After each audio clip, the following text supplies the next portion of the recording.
ജീവിതാവസാനം നാം എത്തേണ്ട സ്ഥലത്തേക്കുള്ള തയ്യാറെടുപ്പുകൾ ആദ്യമേ ചെയ്യണമെന്നാണ് ഗുരുപൂർണിമ നമ്മെ ഓർമ്മപ്പെടുത്തുന്നത്. നാം എവിടേക്കാണ് പോവേണ്ടത് അവിടെ എത്തി ഗുരുദേവനെ മുഖം കാണിക്കേണ്ടതുണ്ട്. അതാണ് നമ്മുടെ സ്ഥിര മേൽവിലാസം. സൗഭാഗ്യങ്ങൾ നമ്മെ തേടിയെത്തുന്നത് ഒറ്റയ്ക്കല്ല, ചുമതലകളും കർത്തവ്യങ്ങളും ഒപ്പമുണ്ടാവും.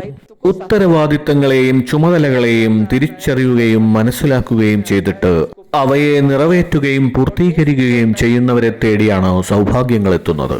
മനുഷ്യജന്മം എടുത്തിരിക്കുന്ന നമുക്ക് എന്തെല്ലാം സൗഭാഗ്യങ്ങളുണ്ട്! കലയും സംഗീതവും സാഹിത്യവുമൊക്കെ നമുക്ക് സ്വായത്തമാക്കാം, ആസ്വദിക്കാം. യോഗ, തപസ്, ജ്ഞാനം, ധ്യാനം, വിശ്വാസം, ആധ്യാത്മികത, വിജ്ഞാനം ഇവയിലൊക്കെ നമുക്ക് സർഗാത്മകമായി വിഹരിക്കാം. പക്ഷേ ഇതിനേക്കാളൊക്കെ വിശേഷ രൂപത്തിൽ ഈശ്വരാനുഗ്രഹത്താൽ നമുക്ക് ലഭിച്ചിരിക്കുന്ന ഒരു അനുഗ്രഹമെന്നത് നമുക്ക് പുതിയ കർമ്മങ്ങൾ, പ്രവൃത്തികൾ ചെയ്യാനുള്ള സ്വാതന്ത്ര്യമുണ്ട് എന്നതാണ്. അവർക്കായി നിശ്ചയിക്കപ്പെട്ട കർമ്മങ്ങളല്ലാതെ മറ്റൊന്നും മറ്റ് ജീവജാലങ്ങൾക്ക് പ്രാപ്യമല്ല. കർമ്മം ചെയ്യാനുള്ള സ്വാതന്ത്ര്യമാണ് നമുക്ക് ലഭിച്ചിരിക്കുന്നത്. കർമ്മ കോ കർണേ കി സ്വതന്ത്രത ഹേ, പരിണാം കോ പാനേ കി പരിതന്ത്രത ഹേ. മനോവിചാരം പോലെ നിങ്ങൾക്ക് കർമ്മം ചെയ്യാം, പക്ഷേ അതിന്റെ പരിണിത ഫലങ്ങളിൽ നിന്ന് നിങ്ങൾക്ക് ഓടി ഒളിക്കാനാവില്ല.